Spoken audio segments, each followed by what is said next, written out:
হায়দ্রাবাদে Pushpa 2 the rule ছবির প্রিমিয়ারে ভয়াবহ দুর্ঘটনা ঘটে। ভিড়ের চাপে পদতলিত হয়ে মারা যান ৩৫ বছর বয়সী নারী রেবতী। এই ঘটনায় গুরুতর আহত হন আরও ১৩ বছর বয়সী ছেলে শ্রীতেজ। ঘটনাটি কেন্দ্র করে দক্ষিণী তারকা আল্লু অর্জুন এবং প্রেক্ষাগৃহের মালিকের বিরুদ্ধে মামলা দায়ের করা হয়েছে।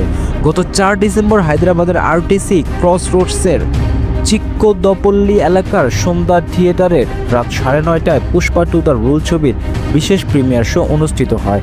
দর্শকদের তীব্র ভিড়ে পদতলিত হয়ে ঘটনাস্থলে প্রাণ হারান রেবতী। ছেলে শ্রীতেজ ভিড়ের চাপে শ্বাসকষ্টে ভুগে জ্ঞান হারায়। পরে তাকে উদ্ধার করে হাসপাতালে নেওয়া হয়। দুর্ঘটনার পর শোক প্রকাশ করে আল্লু অর্জুন তিনি নিহত পরিবারের জন্য ২৫ লাখ রুপি, বাংলাদেশি টাকায় প্রায় ৩৫ লাখ টাকা আর্থিক সহায়তা দেওয়ার ঘোষণা দেন। পাশাপাশি আহত শিশুটির চিকিৎসার পুরো ব্যয় বহনের প্রতিশ্রুতি দেন এই অভিনেতা। এই মর্মান্তিক ঘটনাকে কেন্দ্র করে আল্লু অর্জুন এবং প্রেক্ষাগৃহের মালিকের বিরুদ্ধে মামলা দায়ের করা হয়েছে। অভিযোগে বলা হয়েছে, দর্শকদের নিরাপত্তা নিশ্চিত করতে ব্যর্থ হওয়ার জন্য এই দুর্ঘটনা ঘটেছে। পুষ্পা দ্য রুল নিয়ে ভক্তদের মধ্যে ব্যাপক উত্তেজনা থাকলেও এই দুর্ঘটনার পরে পুরো পরিবেশকে শোকাবহ করে তুলেছে। ভক্তদের অভিযোগ, যথাযথ নিরাপত্তা ব্যবস্থা না থাকার কারণে এই ঘটনা ঘটেছে।